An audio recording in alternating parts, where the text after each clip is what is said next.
El corazón delator, Edgar Allan Poe. Es cierto, siempre he sido nervioso, muy nervioso, terriblemente nervioso. ¿Pero por qué afirman ustedes que estoy loco? La enfermedad había agudizado mis sentidos, en vez de destruirlos o embotarlos. Y mi oído era el más agudo de todos. Oía todo lo que puede oírse en la tierra y en el cielo. Muchas cosas oí en el infierno. ¿Cómo puedo estar loco entonces? Escuchen y observen con cuánta cordura, con cuánta tranquilidad les cuento mi historia. Me es imposible decir cómo aquella idea me entró en la cabeza por primera vez. Pero una vez concebida, me acosó noche y día. Yo no perseguía ningún propósito, ni tampoco estaba colérico. Quería mucho al viejo, jamás me había hecho nada malo, jamás me insultó. Su dinero no me interesaba. Me parece que fue su ojo. Sí, eso fue. Tenía un ojo semejante al de un buitre, un ojo celeste, y velado por una tela. Cada vez que lo clavaba en mí, se me helaba la sangre, y así, poco a poco, muy gradualmente, me fui decidiendo a matar al viejo y librarme de aquel ojo para siempre. Presten atención ahora. Ustedes me toman por loco, pero los locos no saben nada. En cambio, si hubieran podido verme, si hubieran podido ver con qué habilidad procedí, con qué cuidado, con qué previsión, con qué disimulo me puse a la obra. Jamás fui más amable con el viejo que la semana antes de matarlo. Todas las noches, hacia las 12, hacía yo girar el picaporte de su puerta, y la abría. Oh, tan suavemente, y entonces, cuando la abertura era lo bastante grande para pasar la cabeza, levantaba una linterna sorda, cerrada, completamente cerrada, de manera que no se viera ninguna luz, y tras ella pasaba la cabeza. Oh, ustedes se hubieran reído al ver cuán astutamente pasaba la cabeza. La movía lentamente, muy, muy lentamente, a fin de no perturbar el sueño del viejo. Me llevaba una hora entera introducir completamente la cabeza por la abertura de la puerta, hasta verlo tendido en su cama. ¿Es que un loco hubiera sido tan prudente como yo? Y entonces, cuando tenía la cabeza completamente dentro del cuarto, abrí la linterna cautelosamente. Oh, tan cautelosamente, sí, cautelosamente iba abriendo la linterna, pues crujían las bisagras. La iba abriendo lo suficientemente para que un solo rayo de luz cayera sobre el ojo del buitre. Y esto lo hice durante 7 largas noches, cada noche a las 12, pero siempre encontré el ojo cerrado, y por eso me era imposible cumplir mi obra, porque no era el viejo quien me irritaba, sino el mal de ojo.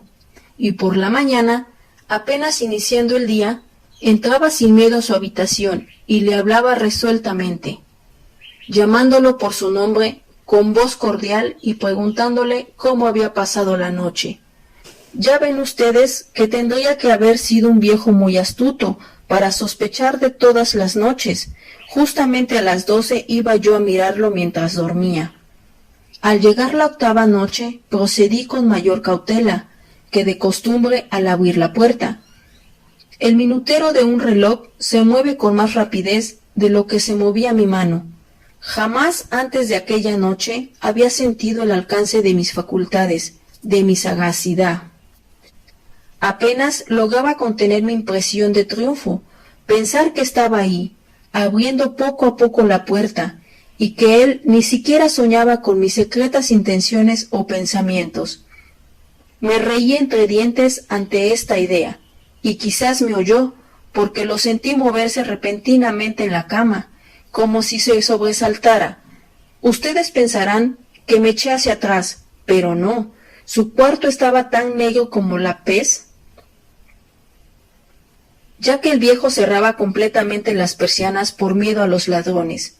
Yo sabía que le era imposible distinguir la abertura de la puerta, y seguí empujando suavemente, suavemente.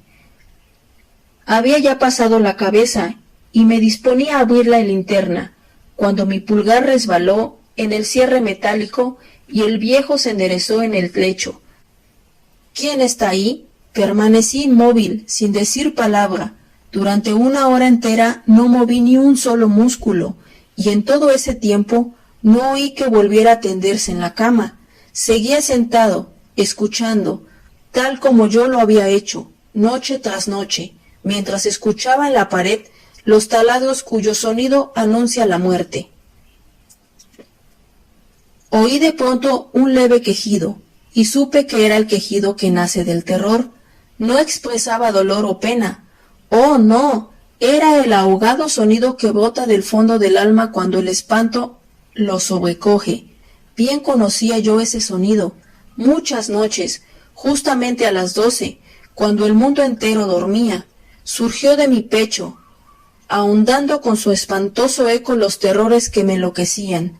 Repito, que lo conocía bien. Comprendí lo que estaba sintiendo el viejo y le tuve lástima, aunque me reía en el fondo de mi corazón. Comprendí que había estado despierto desde el primer leve ruido, cuando se movió en la cama.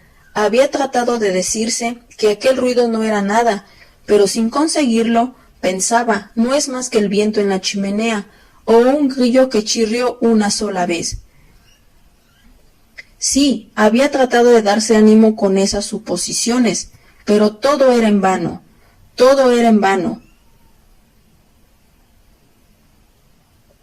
porque la muerte se había aproximado a él, deslizándose furtiva, y envolvía a su víctima, y la fúnebre influencia de aquella sombra imperceptible era lo que lo movía a sentir.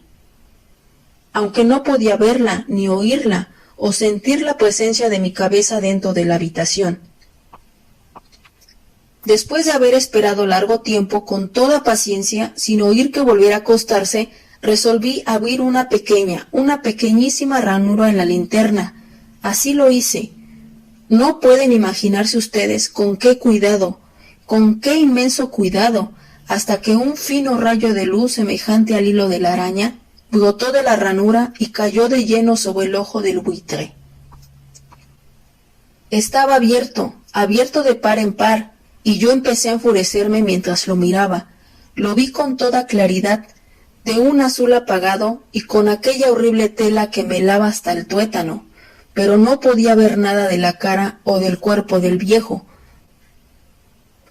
pues como movido por un instinto, había orientado el haz de luz exactamente hacia el punto maldito. No les he dicho ya que lo que toman erradamente por locura es sólo una excesiva agudeza de los sentidos. En aquel momento llegó a mis oídos un resonar apagado y presuroso, como el que podría ser un reloj envuelto en algodón. Aquel sonido también me era familiar. Era el latir del corazón del viejo. Aumentó aún más mi furia, tal como el redoblar de un tambor estimula el coraje de un soldado. Pero incluso entonces me contuve y seguí callado. Apenas si respiraba. Sostenía la linterna de un modo que no se moviera, tratando de mantener con toda la firmeza posible el haz de luz sobre el ojo. Entretanto, el infernal latir del corazón iba en aumento. Se hacía cada vez más rápido, cada vez más fuerte, momento a momento. El espanto del viejo tenía que ser terrible, cada vez más fuerte, más fuerte. ¿Me siguen ustedes con atención? Les he dicho que soy nervioso, sí lo soy, y ahora, a medianoche, en el terrible silencio de aquella antigua casa, un resonar tan extraño como aquel me llamó de un horror incontrolable. Sin embargo, me contuve todavía algunos minutos y permanecí inmóvil, pero el latido crecía cada vez más fuerte, más fuerte. Me pareció que aquel corazón iba a estallar, y una nueva ansiedad se apoderó de mí. Algún vecino podía escuchar aquel sonido. La hora del viejo había sonado, lanzado un alarido. Abrí del todo la linterna y me precipité en la habitación. El viejo clamó una vez, nada más que una vez. Me bastó un segundo para arrojarlo al suelo y echarle encima el pesado colchón. Sonreí alegremente al ver lo fácil que me había resultado todo, pero durante varios minutos el corazón siguió latiendo con un sonido ahogado. Claro que no me preocupaba, pues nadie podía escucharlo a través de las paredes. Cesó por fin de latir.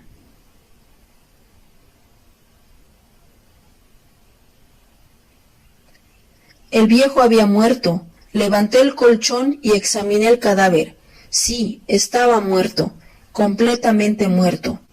Apoyé la mano sobre el corazón y la mantuve así largo tiempo. No se sentía el menor latido. El viejo estaba bien muerto. Su ojo no volvería a molestarme. Si ustedes continúan tomándome por loco, dejarán de hacerlo cuando les describa las astutas precauciones que adopté para esconder el cadáver. La noche avanzaba mientras yo cumplía mi trabajo con rapidez, pero en silencio. Ante todo descuarticé el cadáver. Le corté la cabeza, brazos y piernas. Levanté luego 3 planchas del piso de la habitación y escondí los restos en el hueco. Volví a colocar los tablones con tanta habilidad que ningún ojo humano, ni siquiera el suyo, hubiera podido advertir la menor diferencia. No había nada que lavar, ninguna mancha, ningún rastro de sangre. Yo era demasiado precavido para eso. Una cuba había recogido todo, ja, ja. Cuando hube terminado mi tarea, eran las 4 de la madrugada, pero seguía tan oscuro como a medianoche. En momentos en que se oían las campanadas de la hora, golpearon a la puerta de la calle. Acudí a abrir con toda tranquilidad, pues ¿qué podía temer ahora? Hallé a 3 caballeros, que se presentaron muy civilmente como oficiales de policía. Durante la noche, un vecino había escuchado un alarido, por lo cual se sospechaba la posibilidad de algún atentado. Al recibir este informe, en el puesto de policía habían comisionado a los 3 agentes para que registraran el lugar. Sonreí, pues. ¿Qué tenía que temer? Di la bienvenida a los oficiales y le expliqué que yo había lanzado aquel grito durante una pesadilla. Les hice saber que el viejo se había ausentado a la campaña.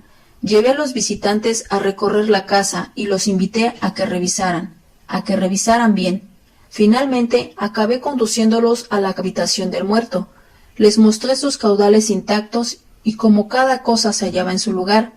En el entusiasmo de mis confidencias traje sillas a la habitación y pedí a los 3 caballeros que descansaran allí de su fatiga. Mientras yo mismo, con la audacia de mi perfecto triunfo, colocaba mi silla en el exacto punto bajo el cual reposaba el cadáver de mi víctima. Los oficiales se sentían satisfechos, mis modales los habían convencido. Por mi parte, me hallaba perfectamente cómodo. Sentados, hablaron de cosas comunes, mientras yo les contaba con animación. Más al cabo de un rato, empecé a notar que me ponía pálido, y deseé que se marcharan. Me dolía la cabeza, y creía percibir un zumbido en los oídos, pero los policías continuaban sentados y charlando. El zumbido se hizo más intenso, seguía resonando y era cada vez más intenso. Hablé en voz muy alta para librarme de esa sensación, pero continuaba lo mismo y se iba haciendo cada vez más clara, hasta que al fin me di cuenta de que aquel sonido no se procedía dentro de mis oídos. Sin duda, debí de ponerme muy pálido, pero seguí hablando con creciente soltura y levantando mucho la voz. Empeoró, el sonido aumentaba, ¿y qué podía hacer yo? Era un resonar apagado y presuroso, un sonido como el que podía hacer un reloj envuelto en algodón. Yo jadeaba, tratando de recobrar el aliento, y sin embargo, los policías no habían oído nada. Hablé con mayor rapidez, con vehemencia, pero el sonido crecía continuamente. Me puse en pie y discutí sobre insignificancias en voz muy alta y con violentas gesticulaciones, pero el sonido crecía continuamente. ¿Por qué no se iban? Anduve de un lado a otro, a grandes pasos, como si las observaciones de aquellos hombres me enfurecieran, pero el sonido crecía continuamente. ¡Oh Dios! ¿Qué podía hacer yo? Lancé espumarajos de rabia, maldije, juré. Balanceé la silla, sobre la cual me había sentado, raspé con ella las tablas del piso, pero el sonido sobrepujaba todos los otros y crecían sin cesar. Más alto, más alto, más alto, y entre tanto los hombres seguían charlando plácidamente y sonriendo. ¿Era posible que no oyeran? ¡Santo Dios! No, no, claro que oían, y que sospechaban, sabían y se estaban burlando de mi horror. Sí, así lo pensé, y así lo pienso hoy, pero cualquier cosa era preferible a aquella agonía. Cualquier cosa sería más tolerable que aquel escarnio. No podía soportar más tiempo sus sonrisas hipócritas. Sentí que tenía que gritar o morir, y entonces otra vez, escuchen, más fuerte, más fuerte, más fuerte, más fuerte. Basta ya de fingir malvados, aullé, confieso que lo maté. Levanten esos tablones, ahí, donde está latiendo su horrible corazón.